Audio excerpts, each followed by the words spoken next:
El agujerito.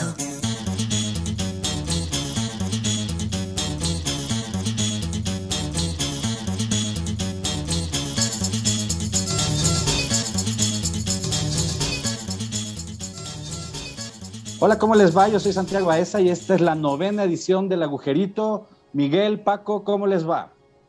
¿Cómo estás, Santiago? Muy buen día tengan todas y todos. Hola, Miguel, ¿cómo te va esta semana? Yo, bien, fíjate, ayer anduve por ahí en Manzanillo, comí delicioso por ahí en un restaurante que se llama La Huerta, mando saludos. Es bien importante, de verdad, reactivar este tipo de lugares, porque sí se están muriendo un montón de restaurantes por todos lados, ¿eh? Entonces, digo, cuidando las medidas sanitarias y todo, pero les invito a visitar sus lugares locales. Ahí en Manzanillo, en La Huerta, se come muy bien, muy bien. Y aparte así en la playita, bien, bonito.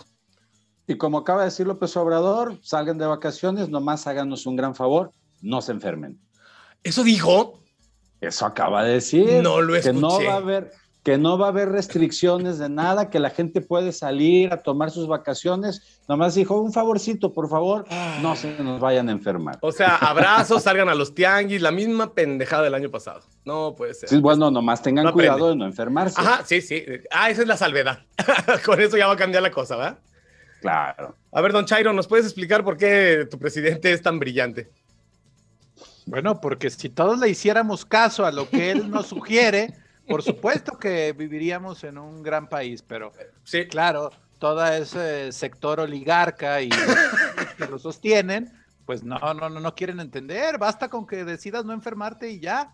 Hombre, y el año pasado con los detentes. Oigan, pero todavía volvemos al mismo tema. Cuando creemos que las cosas están mal en México, siempre podemos voltear a ver a Venezuela. Jaime Bailey ayer justamente hizo una editorial sobre Maduro y hablaba del 7+7, que es supuestamente, según Maduro, es una estrategia brillante para combatir el coronavirus, y es 7 días métanse en su casa y los próximos 7 días ya salgan.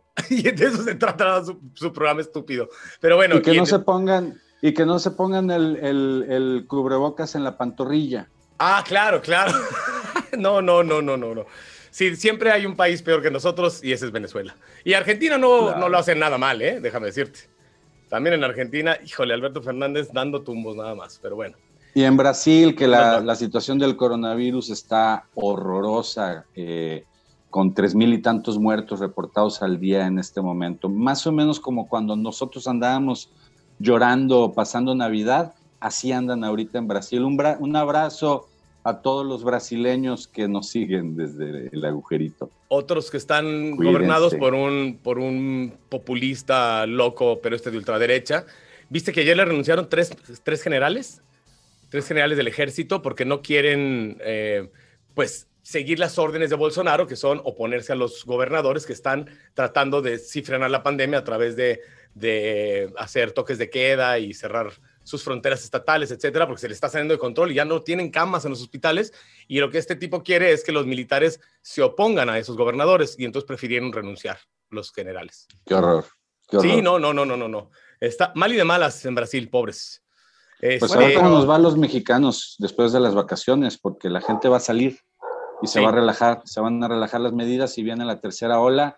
Hay que cuidarnos todos. Y insisto, como dice López Obrador, hay que cuidar de no enfermarnos. Sí. ¿Paco?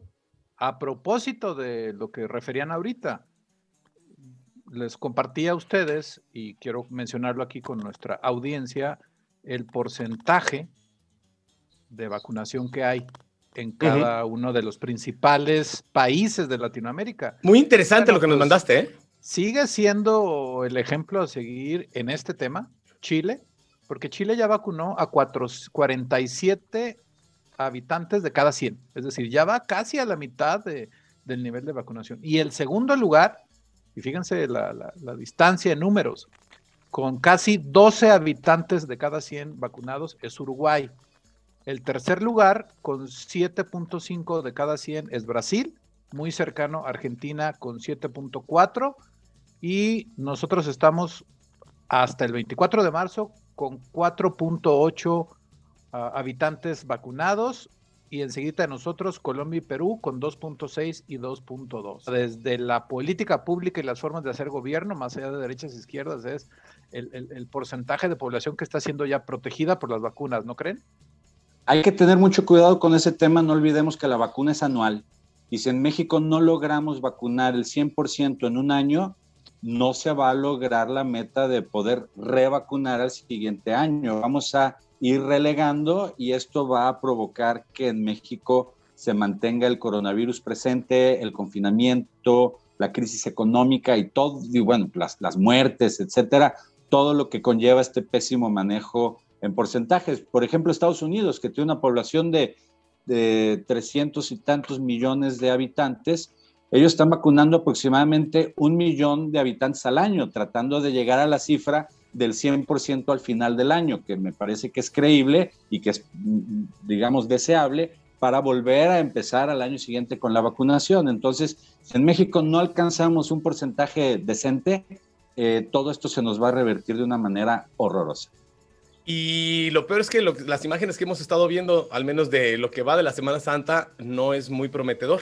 La verdad es que, pues yo no sé si no nos la terminamos de tomar en serio los mexicanos o simplemente es tanta ya la desesperación de salir, la necesidad de pasar un buen rato, no sé qué se deba, o la falta de civismo, pero Acapulco parece Chimulco, y Cancún está esperando 600,000 personas, de extranjeros más los nacionales. Es como difícil imaginar que no va a haber una tercera ola y un rebrote importante. Claro, y siendo México un país en el que las relaciones sociales y familiares son tan importantes, pues para el mexicano resulta completamente difícil el poder resguardarse en su casa. Pero parecemos niños de 5 años, ¿no? O sea, que no entendemos Pues sí, que esta es una condición especial, que esto no es una broma.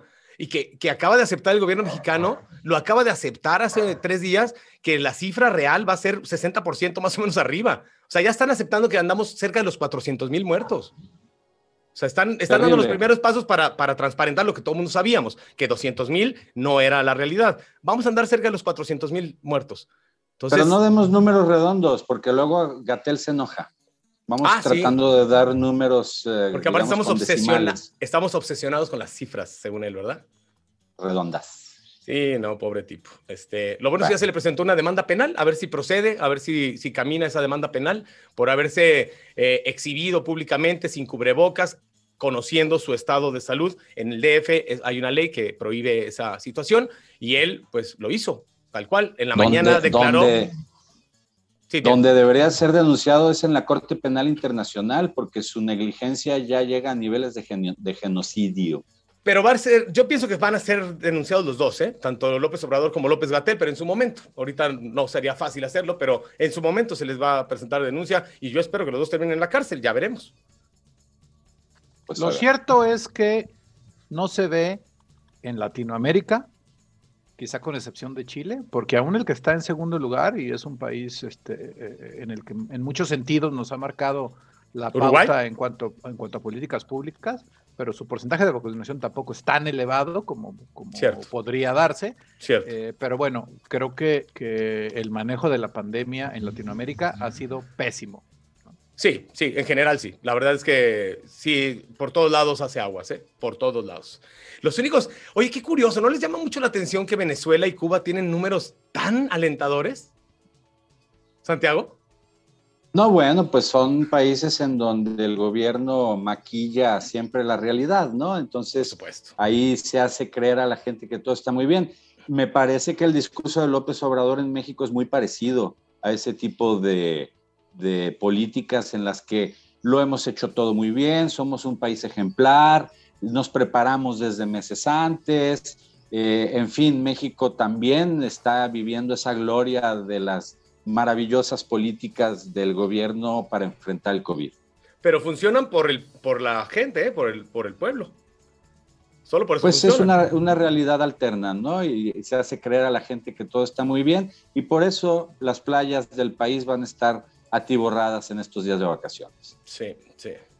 Sí, yo entiendo que López Obrador intenta generar algo de calma, ¿no? Supongo que en su cabeza eso es lo que priva. Por supuesto, también el no aceptar sus errores, pero no logra, o sí lo logrará, es lo que yo pregunto. ¿Crees tú, Paco, que ese discurso triunfalista de somos ejemplo en el mundo para manejar la pandemia, siendo quizá el primero o segundo lugar en muertos, dependiendo de cuando se ajuste ya la cifra, ¿te parece que ha funcionado esa estrategia? Yo creo que no, aunque puedo coincidir en que quizá exista esa intencionalidad, y yo opinaría que no, porque las propias encuestas siguen calificando mal al gobierno federal en la forma en la que han manejado la pandemia, aún y que sigue teniendo un nivel de aprobación mucho más alto el presidente. Ya lo señaló Santiago en otra edición del Agujerito, como que el presidente tenga aprobación no necesariamente significa que esté aprobándose la forma en la que se llevan a cabo cualquier actividad desde el gobierno federal. Este es un ejemplo de ella. Y otro dato que me llamó a mí la atención de este tipo de encuestas es que también en el manejo de la corrupción se sigue pensando que hay mucha corrupción en el gobierno federal, pero esta corrupción que señalan la mayoría de los encuestados no se la atribuyen a Andrés Manuel López Obrador. Es rarísimo. Fíjense sí, lo es paradójico, loquísimo. pues, ¿no? Sí, sí. Sí. Sigue habiendo altos niveles de corrupción en el gobierno federal que dirige a Andrés Manuel López Obrador, pero no él, ¿no? Es como que el éxito de la estrategia y la narrativa construida ya desde hace muchos años es que, pues, está en el combate, pues, ¿no? Entonces, sí, él es prístino. Pues en la opinión en la tendencia mayoritaria, sí. No importa que el hermano salga recibiendo pacas de dinero, que la prima tenga contratos ilegítimos en Pemex, etcétera, etcétera, que sus gentes más cercanas terminen manchados de corrupción, no importa. La gente sigue creyendo que él no sabe nada, él no se da cuenta de nada. Impoluto. Increíble. Eso habla, como tú decías, Santiago, habla de nosotros, habla de los mexicanos y de nuestra idiosincrasia, tal cual. ¿Ah?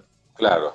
Oigan, le entramos al querer creer en una realidad que no existe. Sí, antes de entrarle a los temas más fuertecitos, pues vamos con la opinión de el jefe Diego sobre, ahora, en esta ocasión, sobre Paco, ¿no? Claro, la cápsula a la que lo invitamos a participar durante estas 3 emisiones. Exacto, tuvimos que ir a Estados Unidos a grabar. Última opinión. Lo bueno es que Loret de Mola nos prestó el mismo set que usó él para su entrevista de Latinos, si no nos hubiéramos visto en problemas. Un saludo a Carlos Loret, que estamos muy agradecidos por el apoyo y la solidaridad con la que hemos trabajado en conjunto a lo largo de estas emisiones. ¿Y cómo ven lo de Latinos? También un saludo al jefe Diego, que esta semana la pasamos muy bien en Ajijic, ahí contigo, Santiago. Espérate que lo oiga, si no le vas a mandar saludos. Buenísimo, le quemamos las patas al diablo con un gran puro que elaboramos especialmente para el jefe Diego. Lo pasamos muy bien, como siempre, muy polémica su presencia. Qué bueno que le mandaste saludos ahorita, Paco, porque después de escucharlo ya no le vas a querer saludar. Vamos con la cápsula. A ver. Qué bueno que llegamos ya al jefe. El agujerito. Antes que nada, le agradezco muchísimo que nos haya permitido una vez más entrevistarle, jefe Diego. Y bueno, pues al grano. Me dijeron que anda usted hablando mal de mi compañero Paco Díaz, que casi lo quiere mandar a un psiquiatra. ¿Es esto cierto? Sí, por supuesto. Sí, pues está enfermo. Y no le digo enfermo ahora. Desde ese debate que salió le dije que cualquier enfermito mental salía con las zarandajas que sale este. Oiga, dígame la verdad. La denuncia de Paco respecto a que usted se robó su cartera, ¿es cierta? ¿Qué pruebas puso? Hablar como bravucón, como pendenciero de barrio, cualquiera lo puede hacer. Que me acredite que me he robado un centavo. Oiga, pero si se veían tan amigos en Ajijic, pues ¿qué pasó? A mí nunca me ha engañado jamás. Sino más de verlo a la cara. Es un tartufo. Jamás me ha engañado. Para mí no es sorpresa. Antes te diría, tal vez lo imaginé peor, pero le falta tiempo. ¿No le da miedo que le aviente a sus compas de la UDG? ¿Quién? ¿Paco? No, ¿sabes por qué? Porque ni ni nadie me puede quitar lo que no me haya quitado, lo que no me vaya a quitar la muerte. ¿Cumplió Paco su amenaza de publicar el video comprometedor de ustedes dos en su juventud?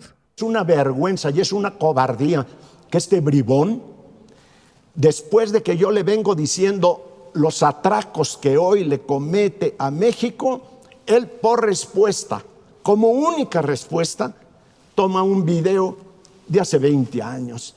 Pero si le estoy acusando de que es deshonesto, miente todos los días, le estoy acusando que es un sinvergüenza, es un delincuente.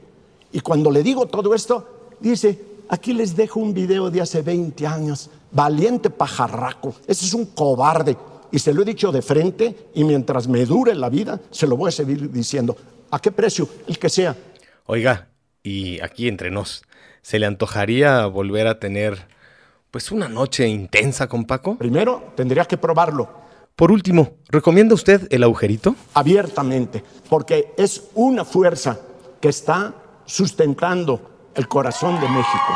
Oye, pues qué cabrón el Diego, hombre, también que la pasamos en Ajijic y ve ahora lo que dice, cómo se nota que estos panistas, ya no, él ni es panista, él es priista disfrazado de panista, representante de la oligarquía, como cuando estuvimos en Ajijic nos la pasamos, no, era su hermano, ya me decía, y ahora ve lo que... churro.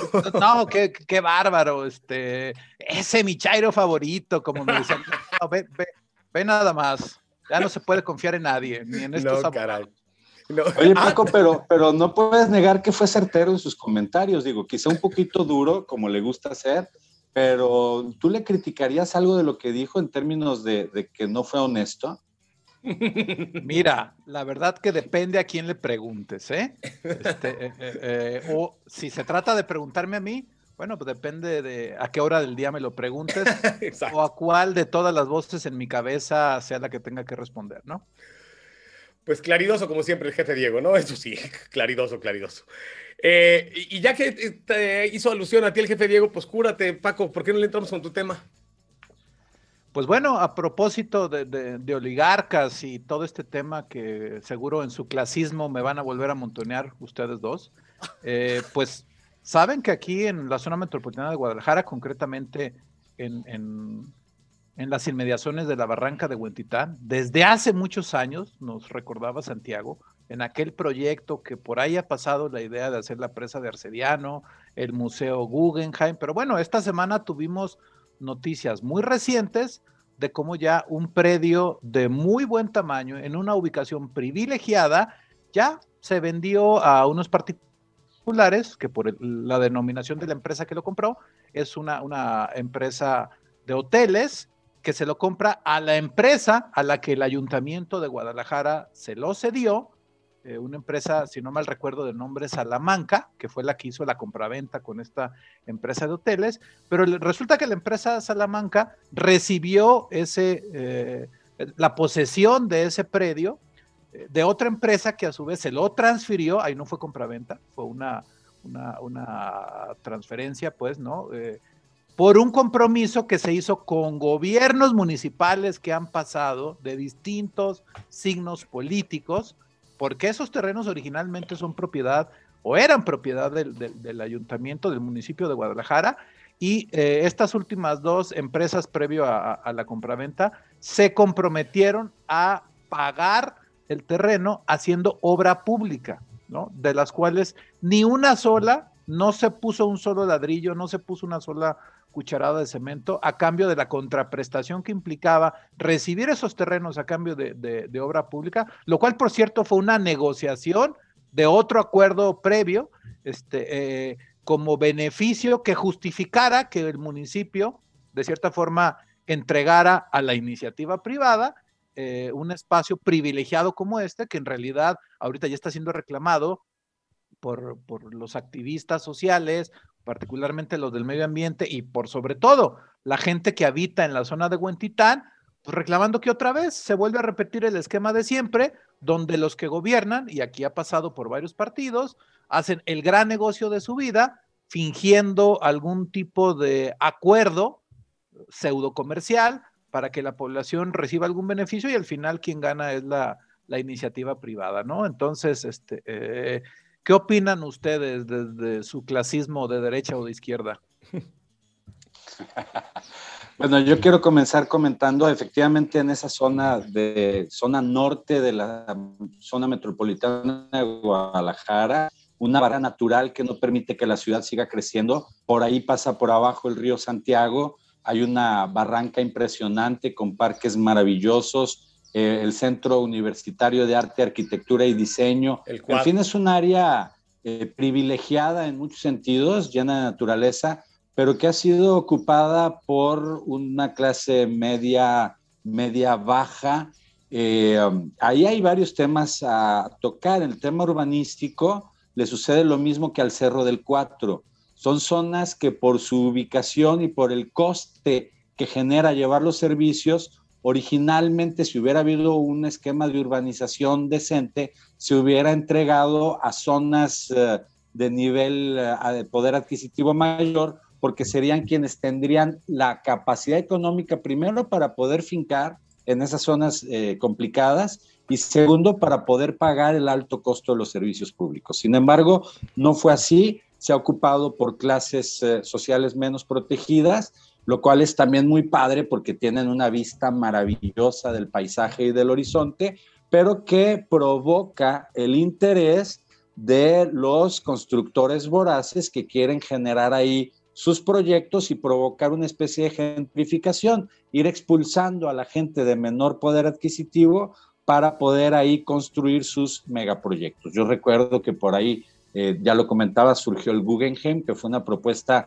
de empresarios de Guadalajara que nunca se pudo llevar a cabo. Se logró incluso hacer un proyecto de Enrique Norten maravilloso, pero que quedaba desfasado realmente del tipo de población que hay ahí. A mí me parece terrible que busquen aprovecharse de esas zonas que ya están habitadas en su mayoría, y sobre todo que los intereses económicos otra vez se impongan a la planeación urbana. A mí me parece terrible, y peor aún que los ayuntamientos, que los gobiernos se presten a este tipo de negocios que ponen en riesgo, la habitabilidad, la movilidad, etcétera, solo por sacar unos cuantos pesitos. Oye, Santiago, pero ahí justamente me estaba haciendo ruido cuando lo estabas diciendo que, híjole, pues es que por eso llegó Morena. La verdad es que tanto gobiernos panistas como gobiernos priistas han sido, y ahora de han sido voraces. Sí, ahora MC también, pero que MC es el PAN, pues, o sea, no nos hagamos. Es la mitad del panismo que se fue a MC. O sea, es que el problema es que toda la clase política, pues, toda la clase política, cada que toma el poder, hacen exactamente lo mismo. No es el priismo, pues, es toda la clase política. Tienen un interés voraz en poder, el interés voraz en lo económico, y muy poquito interés o nulo en de verdad traer mejoras a la vida diaria de la gente, pues. Entonces llega alguien con un discurso como el de Obrador, que aunque no se traduce en hechos, pero con el puro discurso se logra meter al bolsillo un montón de gente, cabrón. Porque los otros llegan nada más a llenarse los bolsillos. Sí, bueno, ha habido casos en donde, por ejemplo, Alberto Cárdenas, para poder crear el Parque Metropolitano, vendió un pedazo de esos terrenos, y con ese recurso se pudo crear el Parque Metropolitano. Es decir, y ese sí es un gran éxito. Hay ocasiones en las que sí se logra ceder un pedazo a la iniciativa privada para financiar proyectos públicos. Sí. Cosa diferente sucedió con Ramírez Acuña en unos terrenos impresionantes en Zapopan, que se dio al cineasta Gustavo Alatriste para crear unos estudios cinematográficos. Alatriste lo que hizo fue vender a fraccionadores y se perdió el proyecto. Sí. Es decir, si no se cuidan los proyectos que pueden tener un beneficio, ahora Enrique Alfaro lo hizo también en el Parque Aldeán, se dio un pedacito para poder también invertir en urbanización de vivienda, pero no se sabe si eso generó o no un beneficio. Y lo que sí se va generando es que se va diezmando, se va mermando el patrimonio municipal o estatal, que es público, termina siendo privatizado para intereses de unos cuantos constructores. Sí, bueno, lo que dices, Galán, me parece que es lo que ejemplifica todo. Ese es otro nuevo episodio de la corrupción tan común que hay, en la asociación que hay de quienes gobiernan con los intereses privados, con las empresas, que por cierto, los desarrolladores inmobiliarios casualmente siempre están en mucho de esto que Santiago nos describía, de cómo la apropiación del espacio público es lo más relevante. Pero bueno, lo que tú decías, Galán, me parece que es lo que ejemplifica, pues, ¿no? Administraciones van, administraciones vienen, indistintamente de los partidos políticos, siempre vemos como una constante la asociación de la política con el interés empresarial. Este es un proyecto que, pues, lo paradójico es que esos terrenos los adquirió el ayuntamiento originalmente con el fin de hacer ahí un parque público de más o menos 136,000 metros cuadrados, pues, ¿no? La administración de Alfonso Petersen fue la que le entregó estos terrenos a una empresa privada en aquel proyecto que conocimos como como Puerta Guadalajara, que después se transformó al nombre de Iconia, quien adquiere, entre comillas, 57,000 metros cuadrados para desarrollar vivienda en el Cuando dices proyecto. adquiere, ¿lo compró? No, precisamente Ajá. ese es lo más evidente de la corrupción, ¿no? Entonces, a lo que se compromete la empresa es a desarrollar obra pública hasta por 688 millones de pesos. Entonces, adquiere 57,000 metros cuadrados en esta zona privilegiada de la ciudad y que debiera ser como espacio público para la gente que ahí vive. Lo adquiere a cambio de hacer 16 obras por un costo de 588 millones de pesos. Por cierto, una negociación muy conveniente, porque una cosa es el precio en el que cotizan las obras y otra cosa, el precio real que al constructor le cuestan las obras. Pero más allá de eso, 688 millones, después se da una negociación para que por 500 millones de pesos, ya no 688, se haga un convenio modificatorio, porque, ojo, nuestro actual gobernador, siendo alcalde de Guadalajara, fue llegando a su administración en el municipio, fue el primero en criticar ese proyecto y entabló una demanda comercial para recuperar para la ciudad, y de repente, en menos de una semana, después de avanzado el conflicto, lo que se plantea al Cabildo en aquellos años es un convenio modificatorio para que ahora sí cumpla la empresa con la entrega. Ese convenio tiene una fecha límite de cumplimiento, que fue en 2019. No se cumplió nada de ese convenio, y no obstante, el ayuntamiento continuó con el mismo partido político en esta lógica de hacer ese aprovechamiento. Y pues la noticia de la semana fue que, sin haber hecho una sola obra, ya otra empresa diferente ya recibió, ojo con esto, todos los permisos por parte del municipio para desarrollar miles de departamentos ahí. Además, otro rasgo de los que mencionaba Santiago, y por supuesto son criticables al 100%, exentándolo de dar ni un solo metro de los espacios que normalmente cualquier desarrollador tiene que dar. Así, además lo donaciones, las donaciones. Exentándolo de dar donaciones en esa cantidad. Y la última, que es así como la cereza del pastel, y por supuesto también con el permiso, la autorización y el aval del CIAPA de que ese proyecto cuenta con la dotabilidad de agua suficiente para poder desarrollar esa cantidad de viviendas en una zona que llevan 3 semanas sin una gota de agua, no, pero este proyecto, sí, según el CIAPA, no le va a hacer falta agua para que ahí tenga todos los permisos, ¿no? De ese tamaño el escándalo y la corrupción. Por eso lo decías. No, ahí, bueno, por eso lo decías. ¿Se iba a haber agua? No nos extrañe, o no les extrañe a quien le genera todo el rechazo y la repulsión, la opción política de Andrés Manuel López Obrador, porque él en su diagnóstico sigue siendo exitoso, pues, ¿no? Aunque no lo sea en sus acciones de gobierno, en el diagnóstico y en su discurso es algo que la gente sigue viendo todos los días.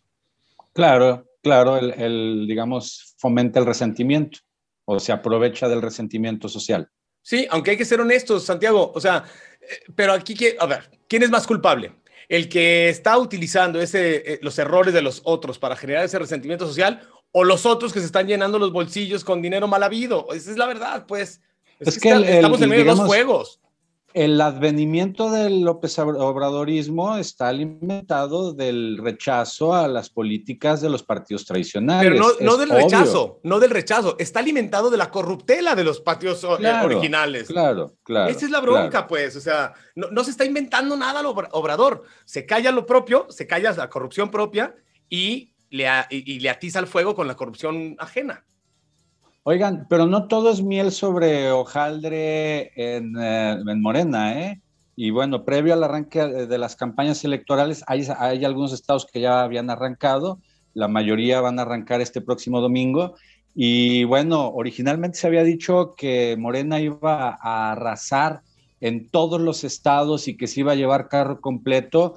Hace algunos días salió Mario Delgado a decir pues que las cosas no van a estar como en la pasada elección, que va a estar más apretada la contienda, que los números no le van a ser tan favorables a Morena en todos lados, y tiene mucha razón, los números se están moviendo de una manera interesantísima. Yo quiero hacer un repaso rapidísimo, únicamente en 6 estados en donde tenemos números que no favorecen al partido en el poder. ¿Lo de la encuesta? Voy a comenzar. Lo de la encuesta que nos platicaste, ¿verdad? Una encuesta de México Elige, la maneja una empresa que se llama Encol, es una empresa demoscópica, manejan encuestas, y por estados hay números muy interesantes. Miren, por ejemplo, en Baja California Sur, ahí el candidato de la alianza opositora, ahí están PAN, PRI, PRD y un partido local, trae casi trae el 43.8%, con Francisco Pelayo, mientras que el candidato de Morena va en un segundo lugar muy lejano con el 33.3% de la intención del voto.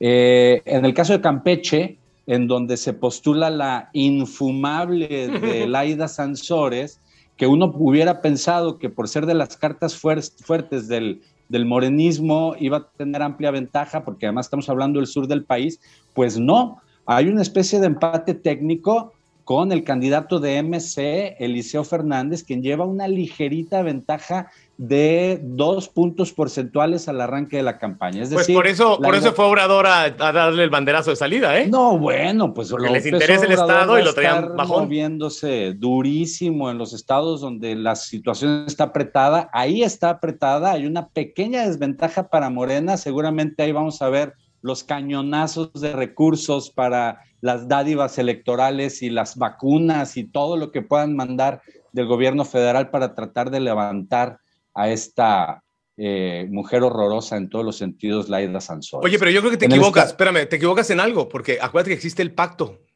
del que no van a intervenir ni López Obrador ni los gobernadores en las elecciones. Yo creo que te estás confundiendo, güey. El Acuerdo Nacional por la Democracia. El Acuerdo Nacional, yo tengo otros datos. Vigente. Yo tengo otros datos. Yo digo que van a estar haciendo hasta lo imposible por tratar de levantar a esa mujer en Campeche. En Chihuahua, estado del norte del país, la candidata del PAN-PRD lleva el 41.4% de la intención del voto, María Eugenia Campos, ante el candidato del PT y el del Bester, ¿cómo se llama? Porque ni siquiera es el de Morena. Morena está en tercer lugar. Alfredo Lozoya, que es el candidato, no es cierto, el candidato de Morena, Juan Carlos Loera, sí va en segundo lugar con el 24% de los votos, casi a la mitad de los votos que lleva la candidata del PAN-PRD. ¿El partido que preguntabas es Nueva Alianza? Nueva Alianza, es Morena, sí. PT y Nueva Alianza. Okay. Esos van juntos y van en segundo lugar casi a la mitad de los votos. En el estado de Nuevo León, arráncate, Samuel, porque resulta que el candidato bailador ya se posicionó a la cabeza con casi el 30% de la intención del voto. Lo sigue en segundo lugar el candidato del PRI-PRD con el 23%, y Clara Luz, después de los escándalos en los que se ha visto envuelta, se desploma a un tercer lugar en este arranque de las campañas con apenas el 20% de la intención del voto. En Querétaro, que es un estado, digamos, es de los bastiones del PAN, ahí está claro que el candidato del PAN trae más de la mitad de los votos, con el 51.5% de los votos, y la candidata de Morena, Celia Maya, apenas con el 27.6%. En San Luis Potosí, digamos, uno de los estados donde arranca el norte, donde empieza el norte de México, ahí el candidato de la alianza opositora, ahí sí van todos, PAN, PRI, PRD, lleva el 31.9%, casi el 32%, ante el 30% del candidato del Verde Ecologista PT, y la candidata de Morena apenas el 16% de los votos en tercer lugar. Pues esta es la información que yo tengo de esta encuesta. Habrá que ver cómo se mueve Michoacán. Entiendo que están por designar a un candidato o candidata que no podría representar. Recordemos que al candidato de Morena le retiraron la campaña por presentar en ceros sus gastos de precampaña.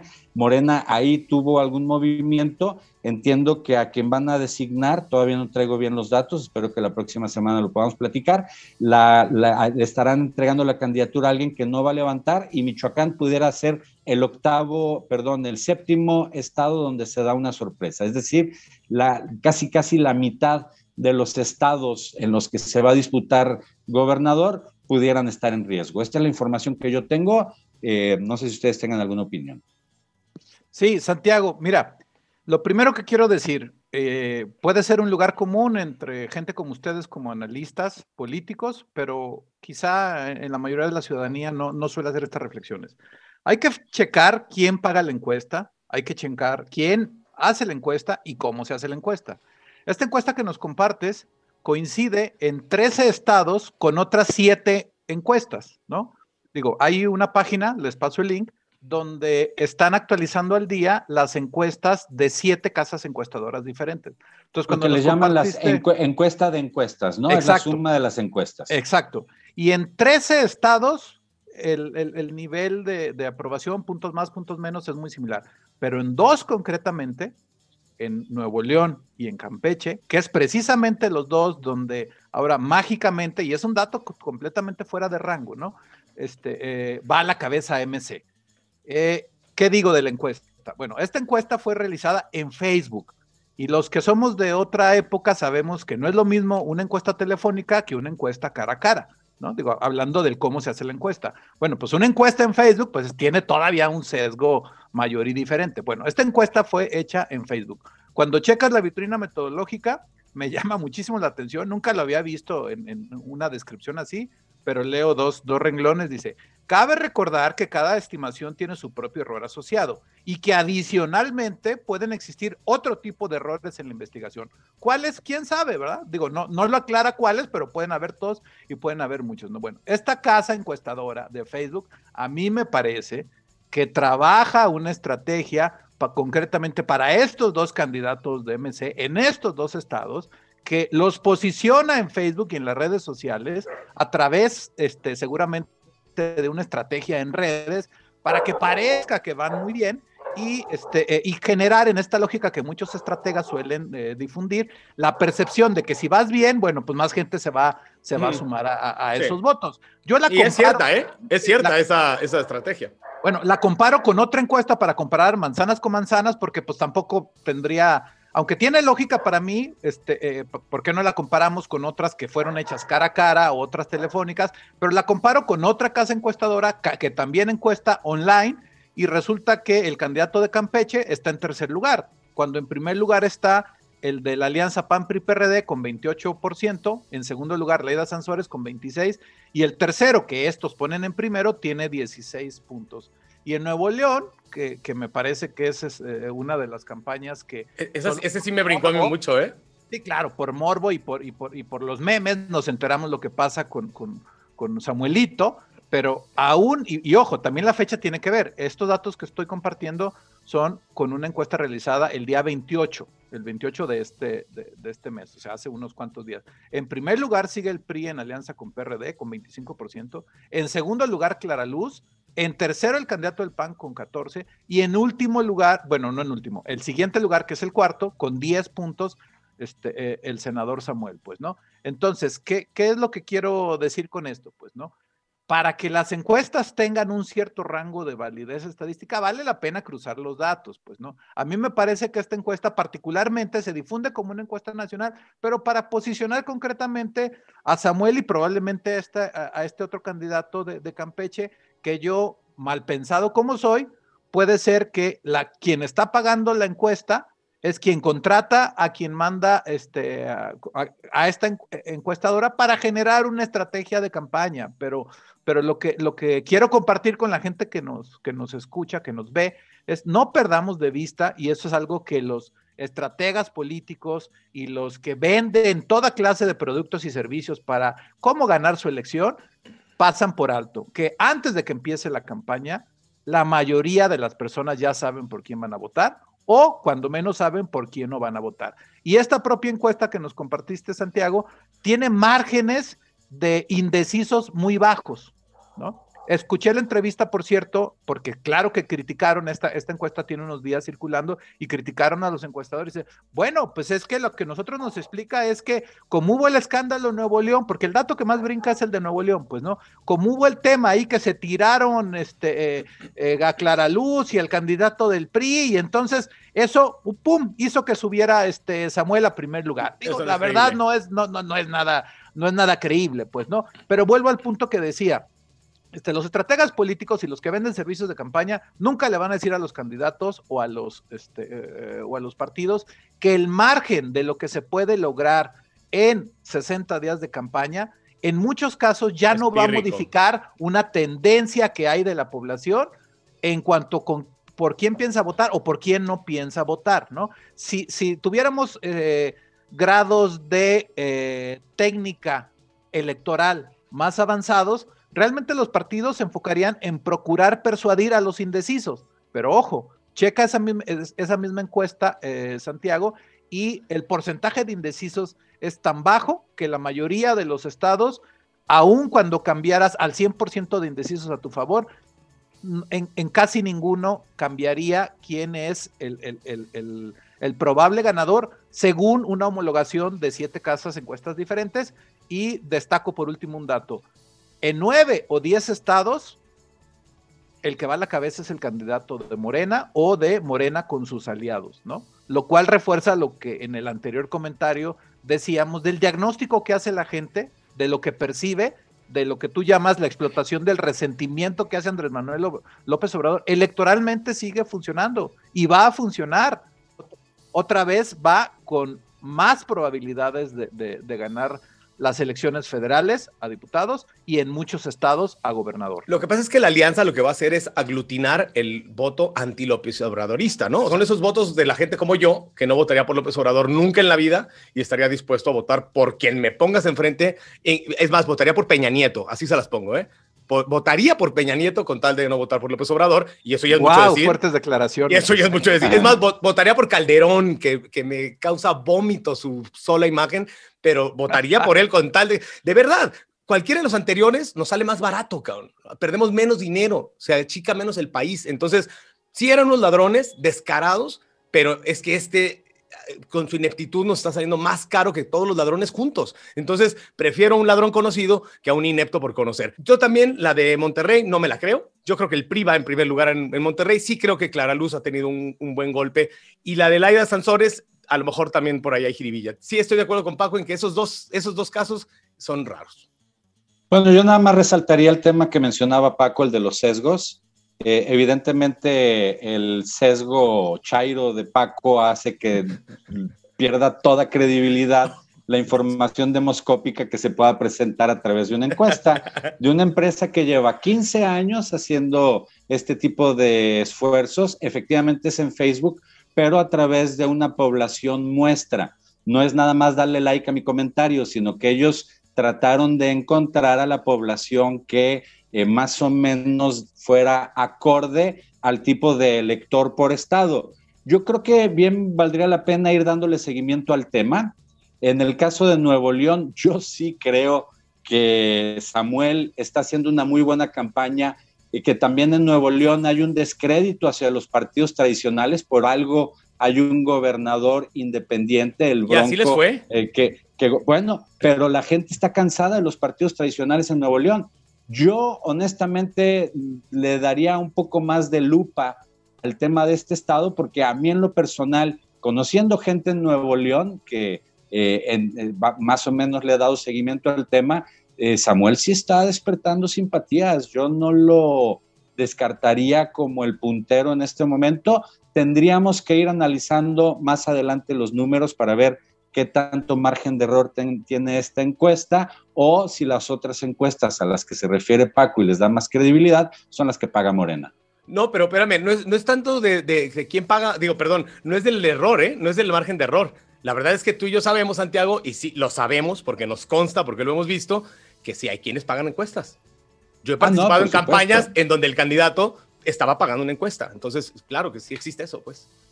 Bueno, tendríamos que ir cruzando la información. Además, tú pagas una encuesta para tener información estratégica y es una encuesta de autoconsumo, ¿no? Pero cuando pagas una encuesta que se difundes la encuesta si te conviene. Eso es claro. Y por supuesto que me puede ganar mi vena chaira, pero al final de cuentas, por eso citaba otra encuesta, otra empresa encuestadora, también online, para comparar la misma metodología. Como dices, no es dame un like y entonces ya es voto, sino con el mismo método, pero además están las otras 7, que unas son cara a cara, que otras son telefónicas, que otras son online, y en ninguna de esas 7, y no creo que todas las pague Morena, en ninguna coincide con el dato de Nuevo León o con el dato de Campeche. En todas las demás, sin duda. Y lo que me llama la atención también de esta encuesta, digo, es un dato que no veo en las demás encuestas, eso me interesó bastante de esta, ¿no? El tema de los indecisos y también el tema de que compara, ojo con esto, la aceptación de Andrés Manuel y la aceptación del gobernador en turno. Sí. Y en 10 estados es mucho mayor la aceptación de Andrés Manuel que de los gobernadores. Yo solo te corregiría algo. Tú no tienes una vena, Chaira. Tienes una arteria, Chaira, ¿no? Tiene un corazón, un corazón Chairo. Claro. Sí, nada más corregiría ese punto. Mi corazón, mis arterias, mis venas, los tu colon, todo es Chairo. Todo. A tu agujerito. Hasta mi agujerito. No, por supuesto, ese es el primero, el más Chairo. Pero va, lo que decía, la aceptación de Andrés Manuel es mayor que la del gobernador en 10 de 15 estados.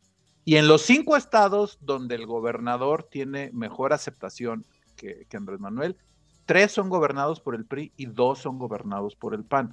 Y no en los 5, en algunos sí, creo que en 3, cuestión de revisar otra vez esta encuesta, pero en algunos, aun cuando la aceptación es mejor para el gobernador, de todos modos el candidato que va a la cabeza es el propuesto por Morena, ¿eh? Entonces, datos interesantes, pues, ¿no? Pero ya lo veremos, como bien lo hemos dicho. De refilón, habría nada que más. Ir cerrando el tema. Sí, de refilón, ¿qué creen que va a pasar con la candidatura de Félix Salgado Macedonio? Con lo que se ha avanzado en una semana, lo anunciamos la semana pasada, pero en una semana se han movido posiciones. Félix amenaza incluso con boicotear las elecciones. ¿Para dónde creen que camina este asunto?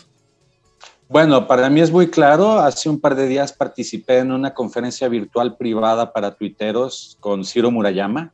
Nos explicó bastante bien el procedimiento. Esto todo se hizo sustentado en la ley. Hay un artículo de la ley electoral que establece claramente la suspensión de aquel candidato que incumpla con el requisito de... No hay duda. De aclarar cuáles fueron sus gastos de campaña. Se habla incluso de que Laida Sansores fue sancionada económicamente porque sí presentó, pero no correctamente sus datos. Hay una fiscalización exhaustiva a todos los candidatos, a todos los precandidatos de todos los partidos, y fue Morena el partido que más incumplió con este procedimiento. Y lo dijo él con todas sus letras. Somos el árbitro.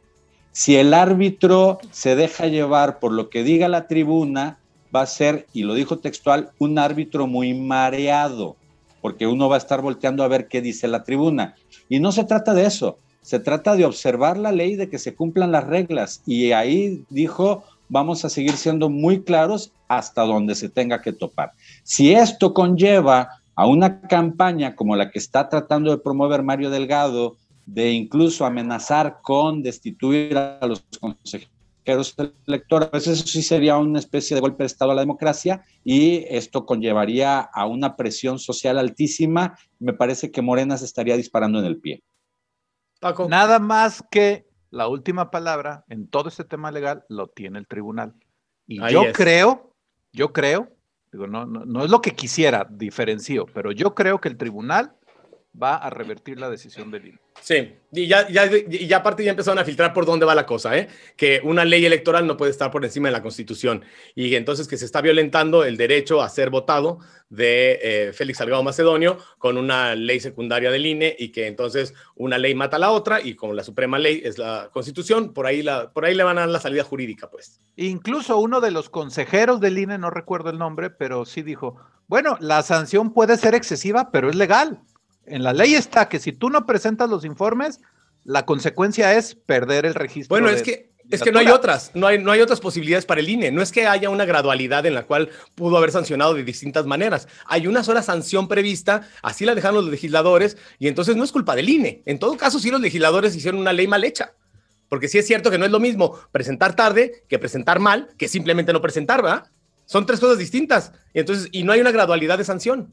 Exacto, y es lo que el consejero del INE decía es que, bueno, no lo decía explícitamente dijo lo que ya comenté, pero lo que está abriendo es la posibilidad del argumento legal de la no proporcionalidad entre la falta y la sanción, que además se refuerza con el argumento constitucional, y eso es lo que va a revisar el tribunal, y creo yo que va a revertir la decisión del INE.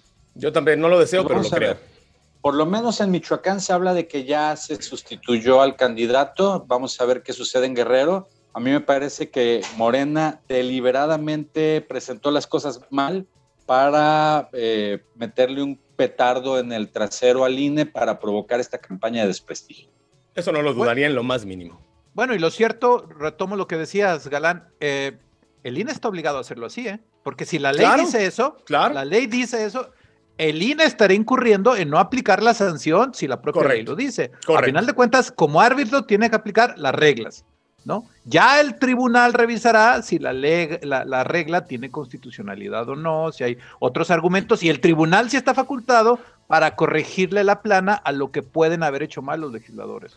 Por eso calienta la deshonestidad de Mario Delgado y de Andrés Manuel López Obrador yéndosele al cuello al INE. Es de verdad, es una bajeza, pues, es una bajeza, no dicen esto. Y Porfirio Muñoz Ledo se le fue a la yugular a Mario Delgado, que fue un morenista que sí está defendiendo la ley. Yo ahí aplaudiría con los 10 dedos que tengo en las dos manos a Porfirio Muñoz Ledo, que ha sido el único morenista que yo veo realmente congruente. Por eso no lo dejaron llegar a presidente del partido. Por eso mismo. Totalmente de acuerdo. Obviamente, porque no se le iba a poner a López Obrador aliado en todo. O porque no lo dejaron llegar, es que ahora porque siempre ha sido a Mario Delgado. Siempre ha sido crítico, siempre ha sido crítico. Es un tipo que tiene muy claro que tiene tantos años en política que puede decir lo que se le pegue la gana, pues, y la verdad es que sí es difícil meterlo en cintura, ¿no? Bueno, ¿qué opinan de la condena a cadena perpetua para Tony Hernández, el hermano del presidente de Honduras? Nada más ni nada menos, en Estados Unidos. Cadena perpetua por narcotráfico. Pues otra vez Estados Unidos haciendo justicia donde en Latinoamérica no se hace, ¿no? Exacto. Es como el caso de San Juana Martínez aquí en México, guardando las proporciones, que es denunciada por el Departamento de Estado de Estados Unidos por ser represora de periodistas en México. Es lamentable que tenga que ser Estados Unidos el que genere sanciones a otros países, pero también es respuesta a la incapacidad en cada país en Latinoamérica de poder ejercer su propia justicia. ¿Y cómo te la crees que Juan Orlando Hernández, el presidente, no sabía nada de su hermano que tenía $138 millones? 138 millones de dólares que ya ordenó Estados Unidos que se le congelen esas cuentas. ¿Cómo tú no sabes que tu hermano tiene 138 millones de dólares? ¿No? Y si los tiene y ya lo sabes, ¿cómo no le cuestionas si no es del narcotráfico esa lana, pues? Es que es muy codo. Sí, no llevaba nada a las reuniones familiares, ¿verdad?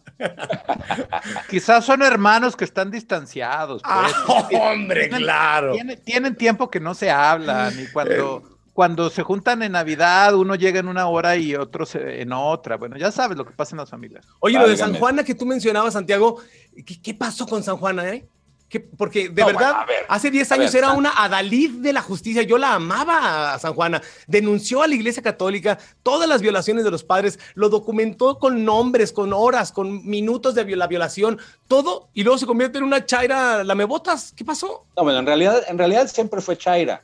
Nada más que cuando llegó a Notimex se convirtió en una chaira con poder. Y entonces empezó a utilizar Notimex para convertirlo en una especie de dique de la 4T y obviamente un desinformador. Hay que recordar que Notimex era una agencia noticiosa muy seria, bastante prestigiada a nivel internacional. Es otra de las áreas que la 4T echó a perder en cuanto llegaron. Obviamente esta mujer, San Juana Martínez, pues tenía indicaciones muy claras de lo que tenía que hacer: contener a la oposición, golpear a periodistas opositores. Hay por ahí denuncias muy claras de periodistas que renunciaron a Notimex porque eran obligados a crear cuentas falsas, troll, en Twitter y en Facebook, para golpetear a periodistas críticos a la 4T, inhibir la libre expresión. Es decir, se ha convertido en un arma de este gobierno para reprimir la libertad de opinión y la libertad de prensa. El descrédito de Notimex llegó a tal grado cuando los empleados de esa agencia noticiosa, muchos de ellos periodistas de mucho prestigio, se fueron a huelga. Ella fue o mandó a sus personeros a romper la huelga. O sea, todo mal, y bueno, pues ahora... No está operando, ¿verdad? Pues no puede. Porque Notimex está muerta. Pero ellos sí han violado la huelga, han entrado a sacar equipo, etcétera, para mantener fuera de las oficinas funcionando lo más posible este aparato de espionaje y golpeteo a periodistas mexicanos, que es básicamente en lo que se ha convertido Notimex. Y ahora la cereza del pastel, como tú dices, aunque no hay nada más horroroso que una pinche cereza de pastel, pero bueno, la corona, digamos, la joya de la corona, es esta denuncia del Departamento de Estado que por primera vez en la historia de Estados Unidos denuncia a una persona fuera del país como responsable directo de ataque a periodistas. Paco. Lo cual no es nuevo, ¿no?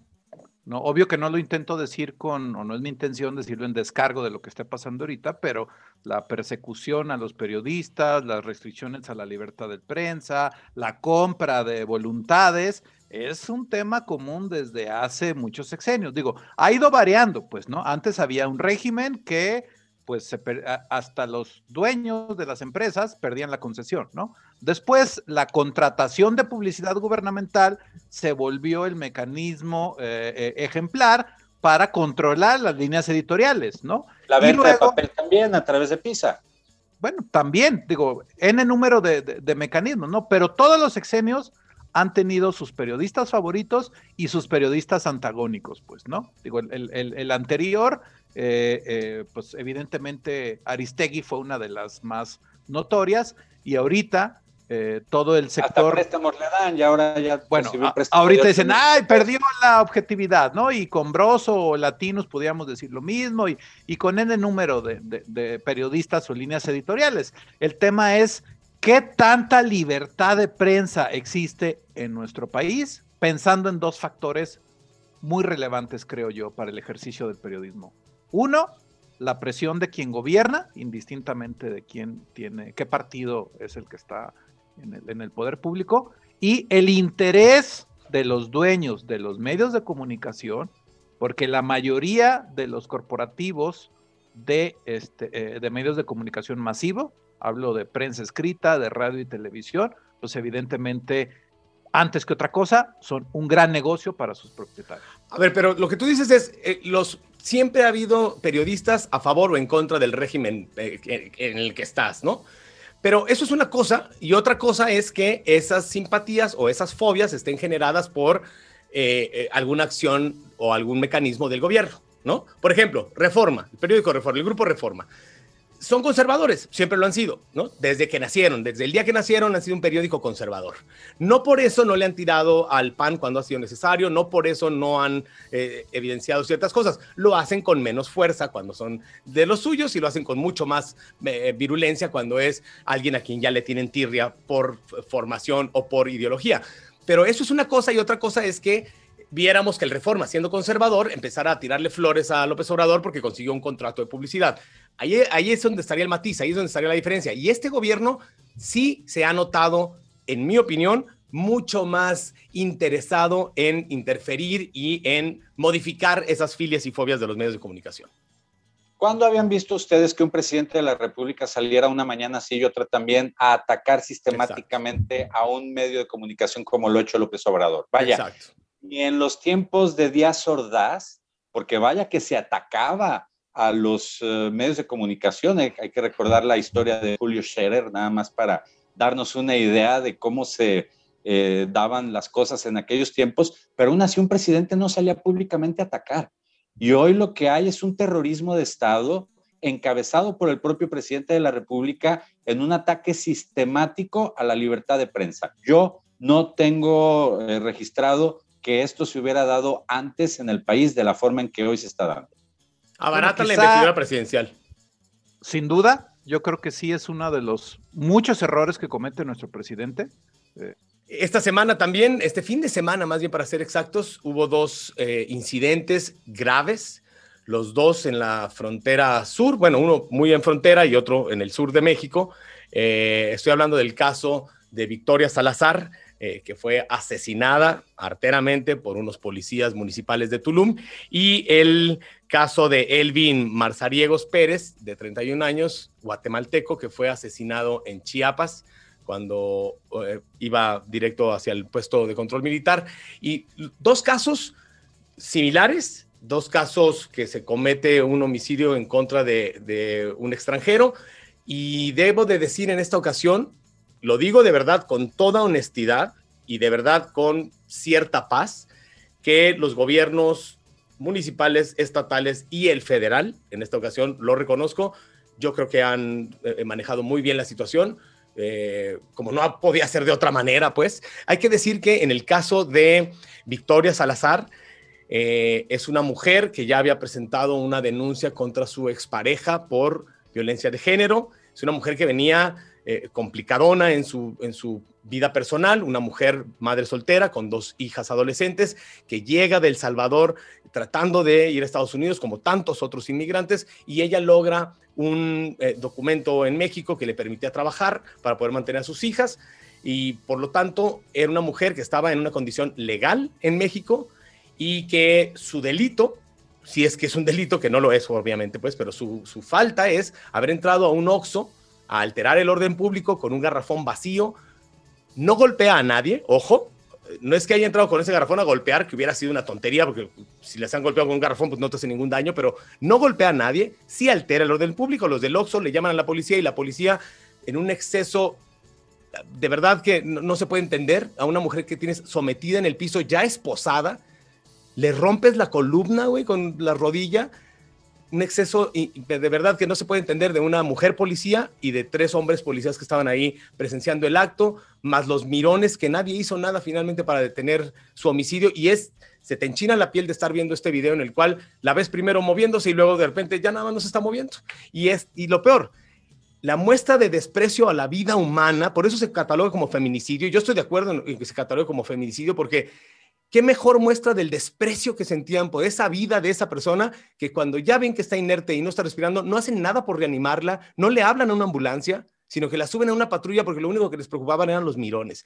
Es de verdad, la policía de Tulum, no veo cómo, la gente preguntaba, ¿pero por qué corrieron al director de la policía de Tulum? ¿Qué culpa tiene? Pues qué culpa tiene que hace una semana había detenido también a una pareja de gays por darse un beso en la vía pública, y hace unos meses había golpeado a unas manifestantes feministas, y es que la policía de Tulum no da una, pues.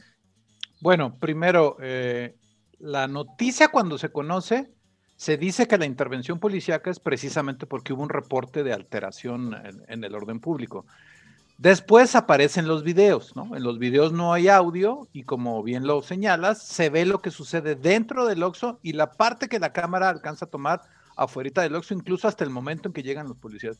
Lo que a mí me llama la atención es que yo chequé entrevistas a los 2 empleados que estaban en ese momento en el Oxxo, y ambos afirman que ellos no reportaron nada y que ellos no le llamaron a la policía, porque incluso aclaran que el protocolo que tienen en los Oxxo es que aun cuando haya un robo, fíjate nomás la diferencia, ¿no? Incluso si lo roban, ellos tienen primero que reportar a la cadena comercial, ¿no? Entonces, una forma de ellos validar el dicho de que no es verdad, de que ellos hicieron un reporte de alteración del orden. Y bueno, lo que yo veo en el video tampoco me parece que sea así como para decir, uy, llámenle a la policía. Digo, si yo fuera uno de los clientes que está en ese momento en el Oxxo, yo no tomaría eso como un acto de necesidad de intervención policíaca, pues, ¿no? Digo, alguien la llamó, pues, ¿no? Tampoco llegó así como de gratis, pero lo que me llama la atención es tanta variación y tanta contradicción que hay en lo que se reporta de cuál es el contexto de los hechos, pero lo que no cambia es lo que sucedió, pues, ¿no? Dices que te parece bien, pues, el manejo que se ha dado. Coincido. En la única parte en la que no coincido es que el manejo mediático inicial sí intentaron, como acostumbran, darle mucho la vuelta a esto, porque los primeros reportes eran de falleció. A lo mejor por un tecnicismo jurídico yo no le llamaría asesinato, porque el asesinato es un homicidio, que si hay dolo, que si hay, digamos, intencionalidad y hay actos anticipados de planeación para matar a alguien. Yo dudo mucho que la policía que la mató, no, ella no falleció, pues, no fue un evento casual de fallecimiento como la mayoría de los medios lo tomaron. Efectivamente es un homicidio. Yo creo que incluso pues, la defensa jurídica de la y los policías van a decir pues que fue un homicidio culposo, no más intencional. Más que doloso, no intencional. Claro.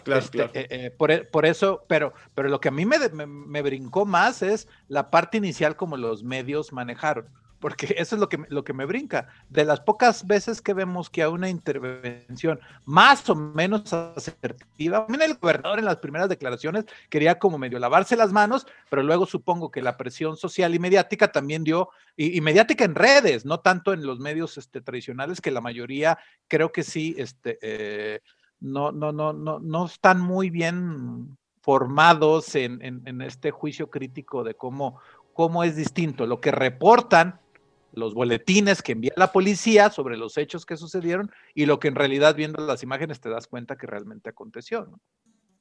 Yo lo que resaltaría primero que nada es mi profundo pesar, el pésame de que esta situación se haya dado así, que esta mujer que salía huyendo de la pobreza y de la violencia en El Salvador, pues haya muerto de esa manera tan violenta en el país que le dio refugio. Tomando como base lo que informaste, Paco, me llama mucho la atención que los protocolos del OXXO funcionen mejor que los protocolos de la policía, que es la que se supone que nos debe de resguardar y cuidar a los ciudadanos. Exacto. Ahí lamento muchísimo. Por otro lado, yo sí resaltaría, y diferenciando lo que decía Miguel de que nadie hizo nada, pues es muy difícil actuar en contra de las fuerzas policíacas. Claro, estoy de acuerdo. Lo que a mí sí me parece muy valiente y muy valioso es que cada vez hay una sociedad más preparada a la defensa digital. Sacar el teléfono celular, inmediatamente grabar los hechos, y si hay un abuso de autoridad, inmediatamente se disparan en redes sociales. Un aplauso a estos ciudadanos valientes que, si bien no intervinieron de otra forma, por lo menos sí sacaron el celular, porque si este hecho no se hubiera grabado en los teléfonos, si este hecho no hubiera explotado en las redes sociales, hubiera quedado en una total impunidad, de eso estoy seguro. Si Victoria hubiera sido una narcomenudista que la detuvieron matando niños y no sé qué, nos hubieran contado la historia que hubieran querido, tal cual. O una mujer desaparecida más, exacto, que engrosa las listas de mujeres desaparecidas de las cuales no se sabe su paradero. Exacto. Qué bueno que puntualizaste, Paco, el tema de las autoridades, porque tienes toda la razón. La primera respuesta que da el presidente municipal es vergonzosa. La primera sale con dos mujeres a los lados, como si eso lo validara. Cubriéndose el culo. Sí, y cubriéndose literalmente el culo. Y sale gesticulando de una manera ridícula, que se parecía más un acto de campaña. Lo que estaba diciendo, el único objetivo que tenía era no perder votos. Es un perredista, por cierto, hay que mencionarlo, así como cada que es un morenista lo decimos. Este es un perredista, el presidente municipal. Y al principio dice, como muy orondo, ya los separamos del cargo. No, mi cabrón, no los separes del cargo, deténlos a los 4 cabrones para que se les siga un proceso, ¿no? Si son inocentes después, pues ya veremos. Pero a cualquier ciudadano lo hubieras detenido. ¿Cómo que a estos cabrones nada más los separaste del cargo? Después sale el gobernador, ciertamente, a incendiarse el gobernador, y ya cuando se incendió el gobernador, entonces ya se procede y el gobernador es quien da órdenes a la fiscalía para que sean detenidos. Ya detenidos, van a seguir un juicio. Yo creo que estos pobres 4 policías son en parte víctima también, porque no recibieron la adecuada formación, porque como decía Santiago, en la mañana no creo que se hayan levantado diciendo, hoy hay que matar a una inmigrante salvadoreña. Seguramente no tenían la intención de asesinarla, pero la poca preparación que tienen, los protocolos de la chingada que tienen, hacen que puedan detener a una pareja gay por darse un beso, o que puedan asesinar a una mujer después, una semana después, solo por estar alterando el orden público, que incluso eso está entrecomillado. Entonces, también es una tragedia que 4 policías se vayan a la cárcel por pendejos, porque no estar bien entrenados. Yo no los exculparía, porque No, actuar con los saña exculpo. no te victimiza por formar parte del sistema. En No todo los caso, exculpo. me parece, y ahí sí yo te doy la razón, Miguel, la forma en la que actuaron finalmente los gobiernos municipal, estatal y federal, lograron desactivar lo que pudo haber llegado a ser algo mayor, porque... Por un lamentable hecho ocurrido antier en Tulum, Quintana Roo, México. Una mujer, Victoria Esperanza Salazar, salvadoreña, fue sometida por la policía, por 4 elementos de la policía de Tulum y de Quintana Roo. Fue brutalmente tratada y asesinada. Es un hecho que nos llena de pena, de dolor y de vergüenza.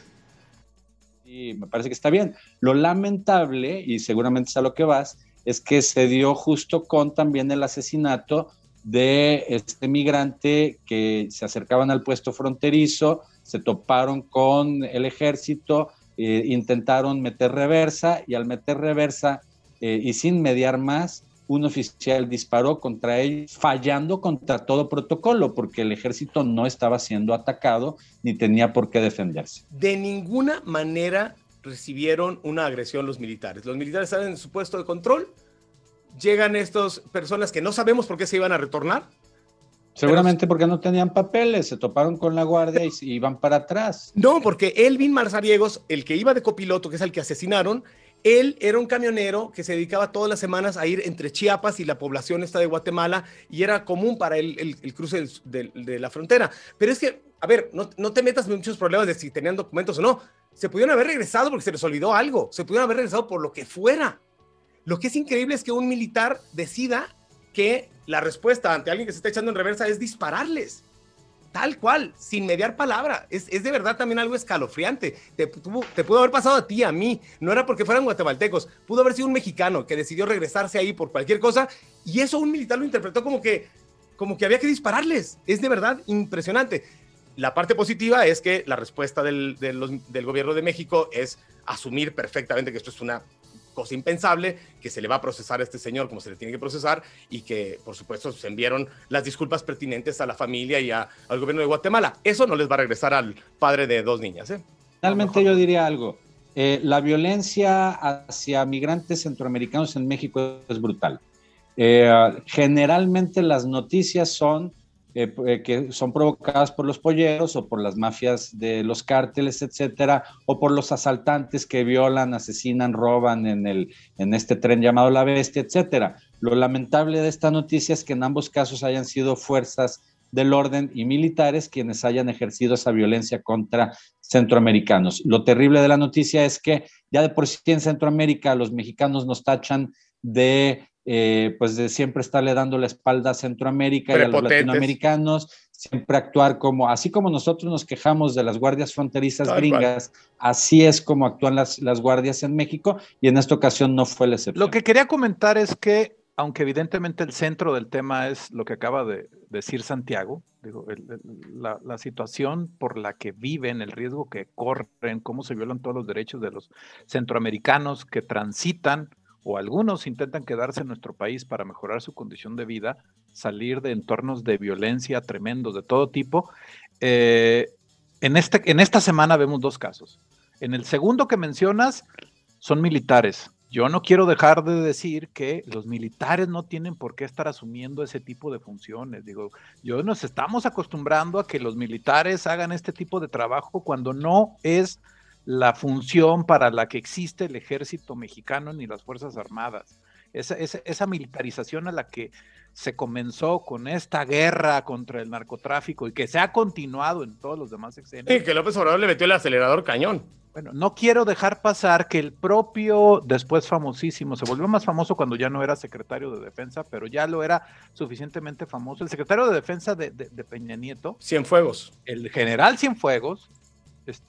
En su momento, él también reclamó después de mucho tiempo, recuerdo que hubo un evento fuerte y mediático, él dijo, a final de cuentas nosotros no tendríamos por qué estar asumiendo una función de policía, ¿no? Lo cual es porque cierto.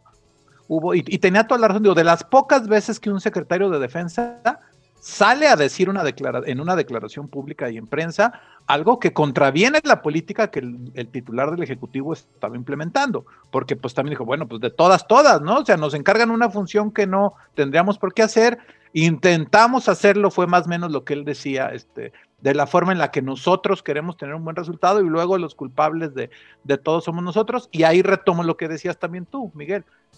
No están preparados para hacer funciones policíacas, ¿no? Sus protocolos y sus niveles de actuación son muy distintos a un militar que se le entrena para la guerra que a un policía preventivo que se le debería de entrenar bien para poder atender los fenómenos normales de la delincuencia común, pues, ¿no? Y retomo lo que decías también de la policía de Tulum.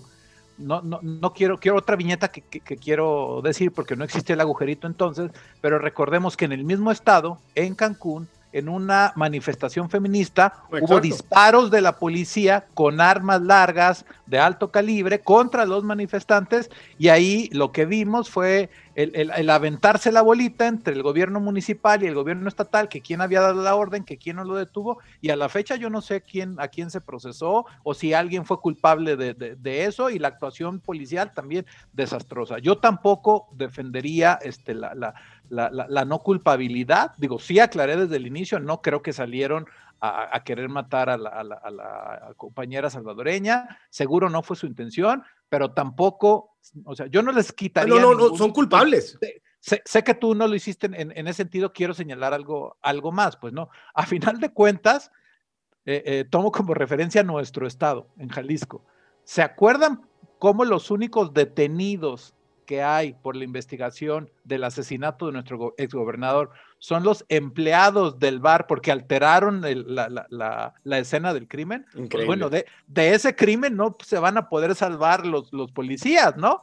Porque una vez que estaba ya sin respirar y sin vida, la persona, pues obviamente, no nomás para que los mirones no fueran, sino ahí hubo toda alteración y todo, se rompieron todos los protocolos de actuación que debieran haber operado, más allá de lo que también no les genera ningún descargo, sino al contrario, les genera toda culpabilidad, no haber intentado una reanimación, no haber hablado a una... Es un desprecio espantoso por la vida. Sí, o sea, lo que se ve después es tremendamente negativo, pero entiendo lo que dices, pues, ¿no? También estamos todas y todos en un nivel y grado de vulnerabilidad que incluso, retomando lo de Jalisco, porque la reminiscencia al fenómeno Floyd, recordemos que aquí en esas fechas en las que sucedió, aquí recuperamos algo que pasó en Ixtlahuacán, donde también las fuerzas del orden detuvieron a una persona, la desaparecieron, a Giovanni. El famoso Giovanni. Y eso generó todas unas manifestaciones que terminaron con los eventos de la Procuraduría y con todo lo que, para no retomar la historia completa, ya sabemos lo que sucedió, pues, ¿no? Y ya, no hubo más protestas y no hay culpables, hasta la fecha. Y tampoco hay culpables. No, creo que sí detuvieron al comisario de la policía de Ixtlahuacán, creo que el comisario sí está detenido. No, y la policía estatal tomó el control de la policía en Ixtlahuacán de los Membrillos, pero a partir de ahí ya no se supo nada de las investigaciones y no se sabe quiénes fueron los policías que ejecutaron este homicidio. Y no te olvides, espérame, más rápido, en el caso de Giovanni, no se olviden que el gobierno, el aparato, sí trató de hacer pasar a Giovanni como un delincuente. ¿Se acuerdan? Que al principio la versión era que era un narcomenudista y no sé qué. Después supimos que no. Pero esa fue la versión de la policía municipal de Ixtlahuacán. Sí, bueno, sí, pero la versión era tratando de culpabilizar a la víctima, pues. Yo por eso sí celebro que en esos otros dos casos no nos hayan querido hacer creer que el guatemalteco venía armado o que esta mujer era narcomenudista. Bueno, porque existía video en el caso de ella. Bueno, y así como se menciona que en el caso de esta chica no hubo protocolos para intentar salvarla, también hay que decirlo que los compañeros del militar que asesinó al guatemalteco, en el caso de él sí hubo un intento por reanimarlo y por cumplir ciertos protocolos después de la tragedia. ¿Ya para qué? Perdón, y lo que quiero recuperar, que a final de cuentas supimos lo que pasó con Giovanni meses después, porque precisamente la denuncia pública, digo, como recuperando lo que decía Santiago también, de que gracias a la gente que ahí grabó y que denunció de otra forma, quizá nunca nos hubiéramos enterado, hubiera tenido otra reacción policíaca o mediática, pero sí es muy importante lo que como ciudadanos podemos y debemos de hacer, porque no podemos seguir en la misma ruta. Una última diferencia que quiero marcar: en Estados Unidos, que la brutalidad policíaca sabemos el grado y nivel en el que está, y por eso reacciona como lo vimos en los meses posteriores y las semanas inmediatamente después de lo que pasó con Floyd. No es nada común que los policías que ejercen brutalidad policíaca sí tengan sanciones, ¿no? Más bien al revés. Lo común es, y que normalmente son policías blancos anglosajones violentando a minorías raciales, es muy raro que se procesen o se sancionen.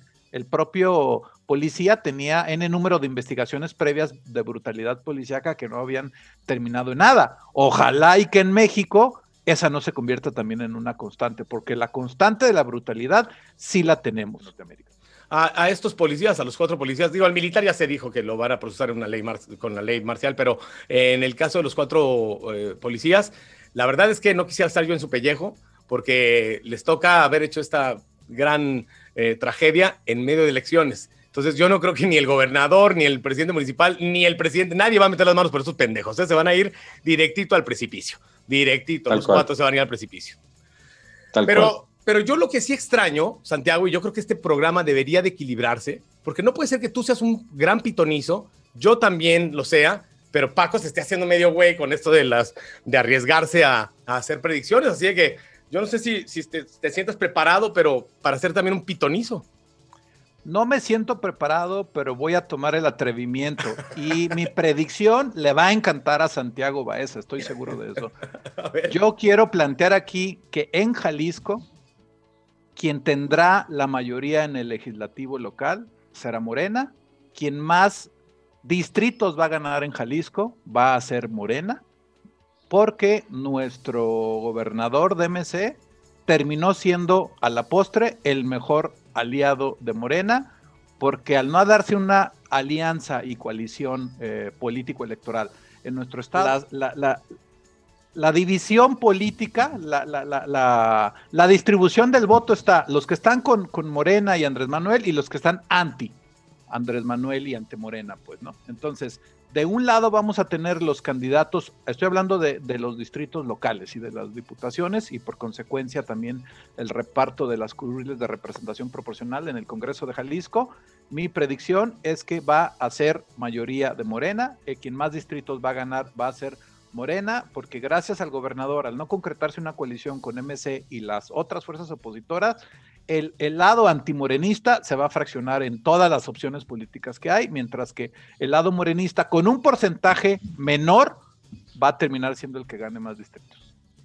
Bueno, eso habría que verlo. Yo creo que no podemos apostarlo todo a las alianzas. Efectivamente que en Jalisco no hubo condiciones para que hubiera una alianza que hubiera sido mayoritaria entre PAN y MC. Las condiciones no se dieron para eso. Sin embargo, lamentablemente tampoco el PAN tuvo la habilidad de postular a las mejores opciones, salvo aquí en Chapala, donde yo vivo, que puedo predecir también que el PAN va a ganar y que quizás será el municipio más importante que el PAN gobierne. Efectivamente, yo sí veo un avance de Morena, un terrible avance de Morena para Jalisco, pero también creo que muchos panistas van a optar por el voto útil para que Morena no llegue y se van a ver obligados a votar por MC en muchos casos. Santiago. Entonces, por lo menos creo que el MC va a lograr mantener cierto control en algunos distritos gracias a la congruencia de los panistas que harán el esfuerzo por no votar por su partido y votar por la opción naranja para evitar que llegue Morena. Pero no era análisis, güey, era predicción. Era la predicción de Paco. Vamos viendo cómo se dan las cosas. Yo doy mi opinión sobre las predicciones de Paco. En junio, ya nos veremos el 7 de junio, que es un día después de las elecciones y el día de mi cumpleaños. Los voy a invitar aquí a la casa que nos echemos unas chelas y podamos platicar el resultado de la elección. Bueno, exactamente. Que tu boca se te haga chicharrón, Paco. Eso es lo que yo digo de tu predicción. Que la boca se te haga chicharrón. Qué mal pitonizo eres, ¿eh? Gracias por arruinarme el día. Bueno, ya nos veremos el 7 de junio en Ajijic, celebrando el cumpleaños de Santiago y grabando el agujerito. y ya veremos qué tan atinado fue la predicción y qué tanto el análisis, como bien dices de Santiago, que más que análisis es un deseo, un deseo y un propósito de él, que haya un voto útil para que evite que mi predicción se cumpla. Ya lo veremos. Chicos, pues este fue el agujerito número 9. Gracias por acompañarnos, a quienes nos están observando, y gracias a ustedes por dedicarse este tiempo a hacer el agujero. Bueno, pues yo me despido, soy Santiago Baeza, fue un placer, los invito a que nos sigan en todas las redes sociales y a seguir viendo cada una de nuestras emisiones. Muchas gracias a todas y a todos, nos seguimos viendo. Un abrazo.